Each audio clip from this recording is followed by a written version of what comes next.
The story starts, and it is explained that in the beginning, gods created humans, and then he created witches. The god shared his power with the witches, and he told them to guide the humans in his place. The witches agreed, and they swore to dedicate themselves to helping humans in the name of friendship. But in the present day, the humans are hunting down the witches, and hanging them to their deaths. The scene then cuts to the Redia Empire Solzavian region, and we see an ice witch and her apprentice traveling together.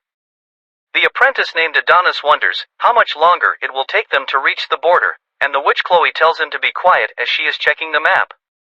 Adonis states that it's too hot here, and he wonders if Chloe can't just use magic to make it cooler.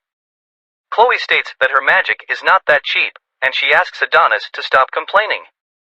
Adonis then uses a smartphone to track where they are, and Chloe states that she warned Adonis to not use these weird machines, as their pursuers can find them using these. Adonis states that this is not a weird machine, it's a smartphone, and he mentions that he made this one himself, so they can't use it to track them. He mentions that it uses freeform summoning magic to replace radio waves, and not even the Army's triangulation technology can find them. He states that using maps in this day and age is lame, and he mentions that he will make one of these for Chloe as well. Chloe then hits Adonis, and she figures out their location, and she asks Adonis to get up. Adonis then asks Chloe why they have to keep running, and Chloe states that it's because she is a witch, and the attitude of humans towards the witches have changed. She mentions that now they can only live by blending in human cities, and staying away from their towns. She states that she feels more like a ninja than a witch. She mentions that they need to find a place which is tolerant towards witches, and that way they can reclaim their peaceful lives. She states that they also need to find a school for Adonis to attend, and Adonis states that he doesn't care about school, and he would prefer studying under her instead. Chloe wonders if Adonis prefers older women, and Adonis gets embarrassed. They then move on, and Adonis wonders if Chloe isn't frustrated living like this. He thinks that he hates Redia Empire, and they should just eradicate the humans with magic. Adonis then senses someone coming after them, and we see that it's an army unit from the Empire. Adonis states that he will take care of this, but Chloe stops him, and she uses an ice spell called Violate to freeze them all. The scene then cuts to someone informing the king of Redia Empire named Gothe that they have failed to capture Chloe the witch. The king's soldiers then kick the man for not being able to carry out the king's orders, and the king orders the man to bring Chloe to him immediately. Meanwhile, Chloe tells Adonis that they should leave now, and Adonis is frustrated, and he asks Chloe why she won't ever let him do anything. He mentions that he can also cast spells, and he could have handled those wimps himself. Chloe states that Adonis is still too inexperienced with magic, and Adonis then uses a spell to summon a sword. He mentions that a student of Chloe can't be inexperienced, and Chloe states that she will get mad if Adonis whines too much. Adonis wonders if it's because he is human like them, and Chloe doesn't want him to kill his own kind. He asks her if this is why she suppresses her emotions, no matter how much they mistreat her, but he can't stand not being able to protect her anymore. He tries to tell her that it's because he loves her, but Chloe hugs him mid-sentence, and she tells him that she loves him as well. The army then uses a transmitter from one of their forces to get Chloe's location, and they use some sort of teleportation device to teleport them. Chloe thinks that not even witches are capable of long-distance physical transfer, and the scene then cuts to King Gothe giving his speech to his people in the capital. He mentions that today he is here not as their king, but as a human being. He states that they have been protected by magic since long ago, and whenever natural disasters struck them, they depended on the witches. They expressed their gratitudes to them, revered them, and feared them due to their magic. He asks the masses if they don't think that this is unjust. He wonders if they are just weaklings who must bow to the whims of the witches and beg for their assistance. He asks the masses if they are not allowed to live with their own dignity, and he mentions that things are not going to be the same anymore. He states that now they have airships that fly through the sky, automatic trains driving through their cities, and in their hands, they hold the fruit of wisdom known as a smartphone. He mentions that their empire is the one who has brought about this gear expansion, and he states that they are not weak. He mentions that they can mold the natural world, and control it with their own strength. He states that now is the time to eradicate the witches, and show the world that they are its supreme rulers. He mentions that they should extol themselves, and the crowd cheers for the king. The queen then tells the king that this was a wonderful speech, and Chloe and Adonis then gets teleported to the stage where the king was giving his speech. Adonis and Chloe notice that they are in front of a large crowd, and after finding out that they are in the presence of the king, Adonis tells Chloe to run away while he buys her time. But Adonis is captured by the soldiers there, and this makes Chloe mad. She asks the king to let her apprentice go if he values the lives of himself and his people, but the king says nothing, and Chloe tries to use her magic. She mentions that until now she didn't want to fight them as they are humans like Adonis, and if she were to destroy them, then Adonis wouldn't have a home to return to. Chloe then fails to use her magic, and she wonders what's going on.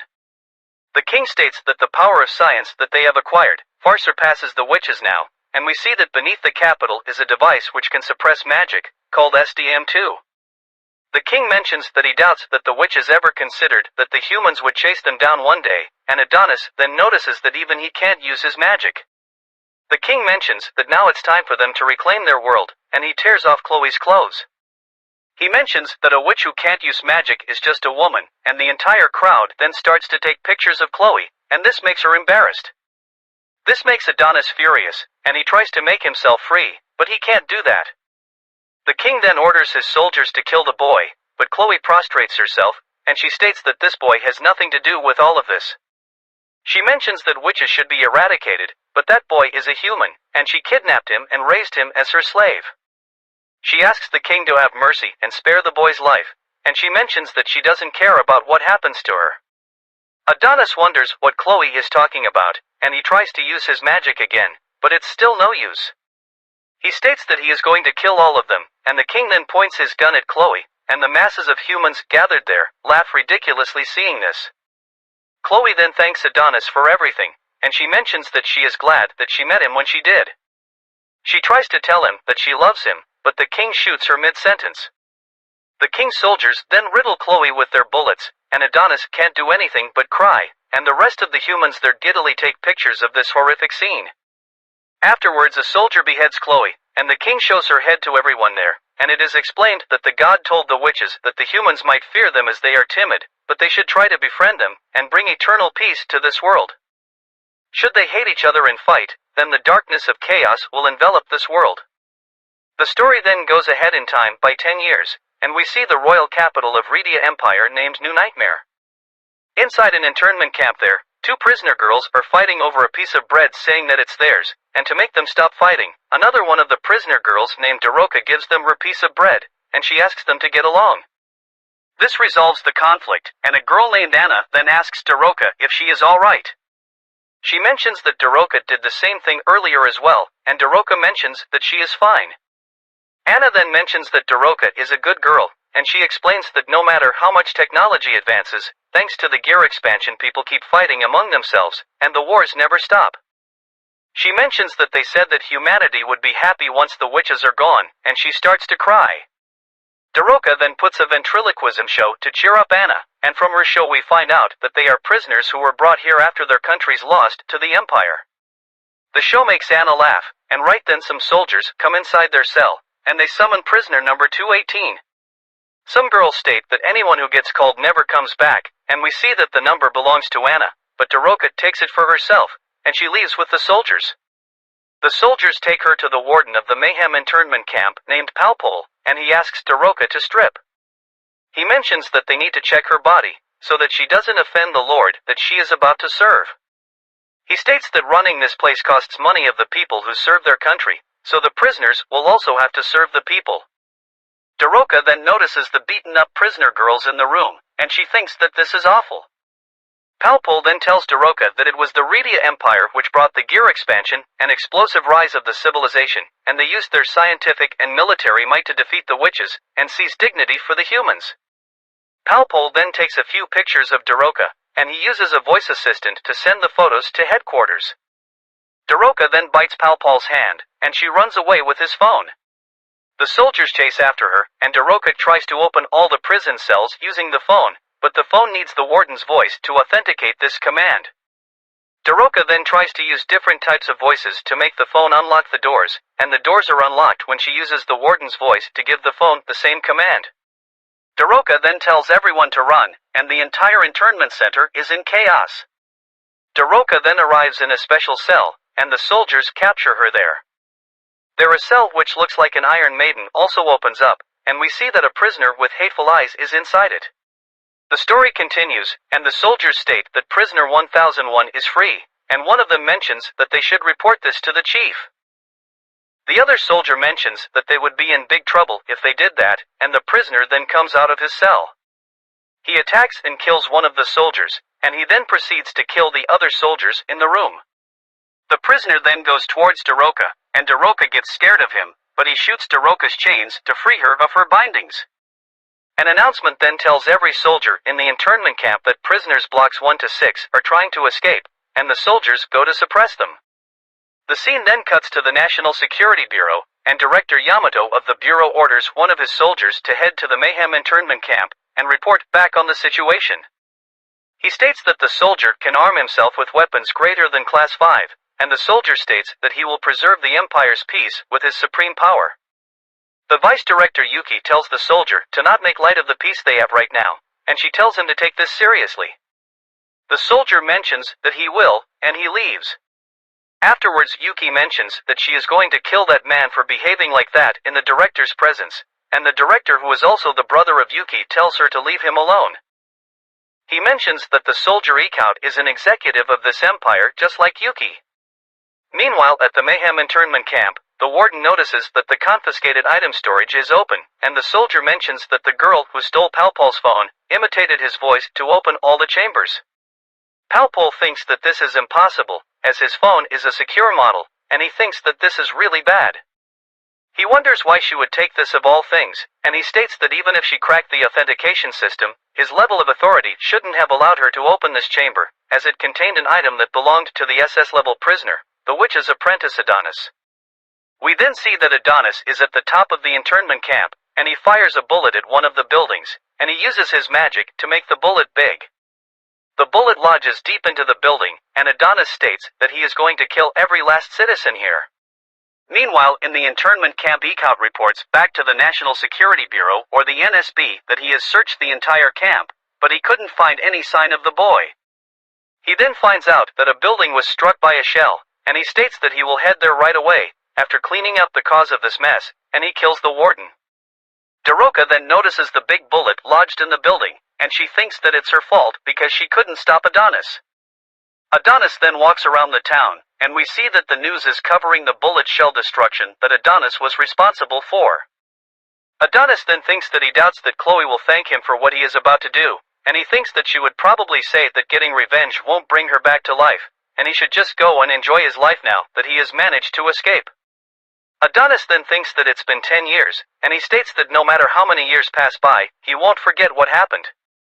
Her voice, the look in her eyes, and the words she spoke to him, he will remember all of that until the end of time. He then uses his magic to summon a giant stone golem, and he rides in the palm of the golem. Someone then contacts the police that a giant has appeared in the city, and the officer asks the person if this is a prank call. The person mentions that this is not a prank, and a car then crashes into the police station. The officer notices that the person driving the car is dazed, and he wonders if the person is on drugs. He states that they should arrest him, and he then notices the giant when he goes outside, and he contacts the NSB.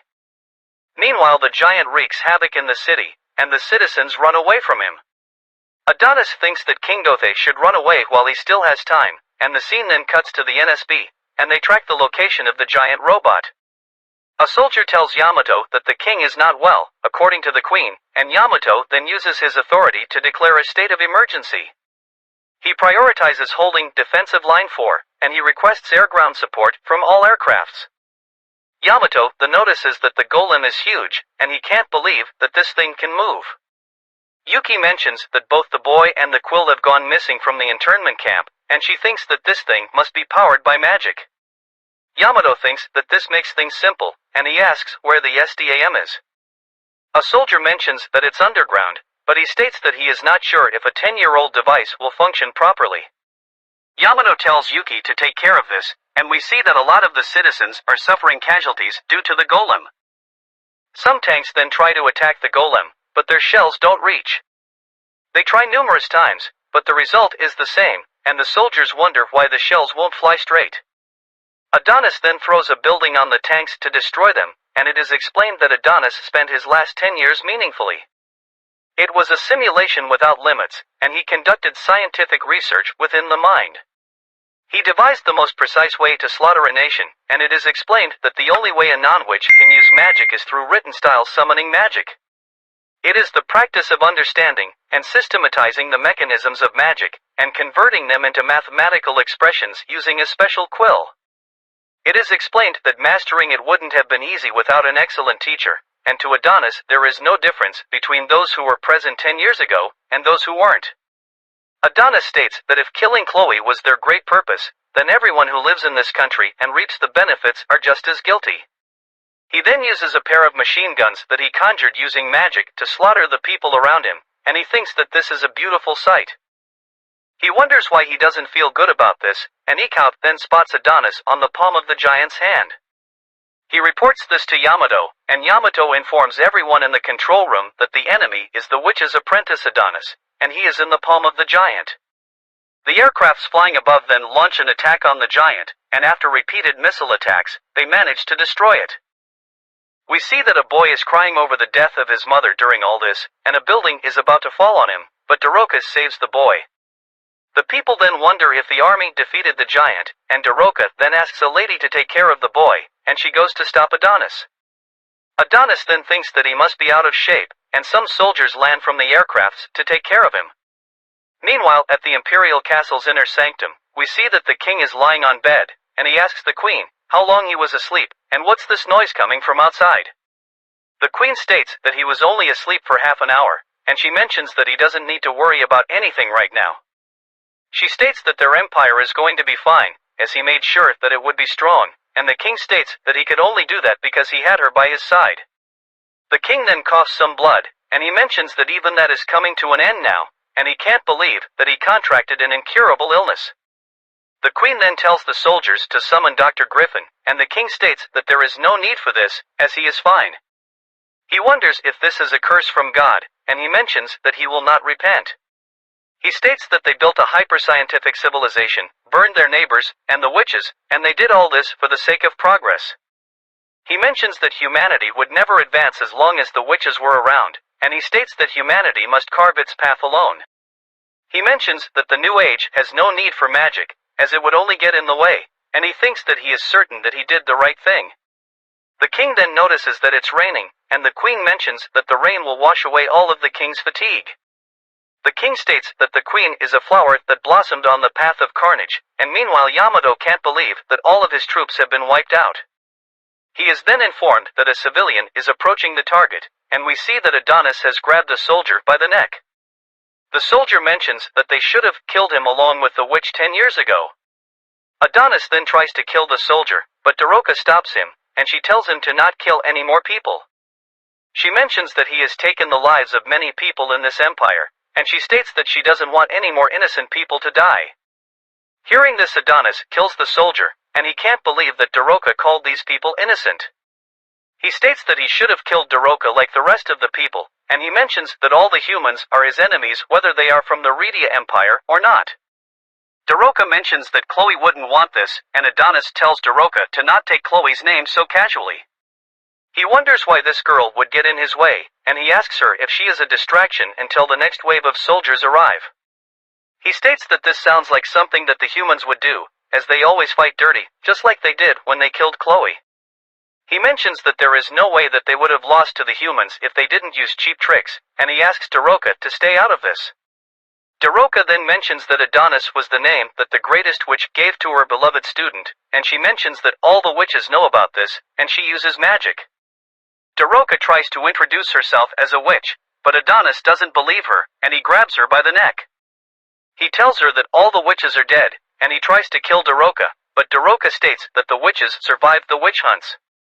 Adonis wonders why they didn't come to help them if that's true, and Daroka states that they were desperate to escape, and she apologizes. Adonis mentions that her apologies won't make Chloe come back, and Daroka states that they are going to bring Chloe back to life. Adonis asks Daroka to not insult Chloe's memories any further, and Daroka asks Adonis to listen to him. She mentions that she infiltrated this country to save Adonis, in order to bring Chloe back to life, and she states that she needs his memories of her to resurrect her. Adonis doesn't believe this, and he points a sword at Daroka, and he states that he will kill everyone who speaks of Chloe. Daroka mentions that he can do that if this will satisfy him, but seeing her face reminds him of Chloe, and he puts his sword down. He asks her if she can truly bring back Chloe, and Daroka states that she can. She asks Adonis to take her hand and come with him, but Ep1 shoots her before Adonis could take her hand. Thanks for watching part 1 and 2, the rest of the parts will be on my channel. Please like and share the video if you enjoyed it.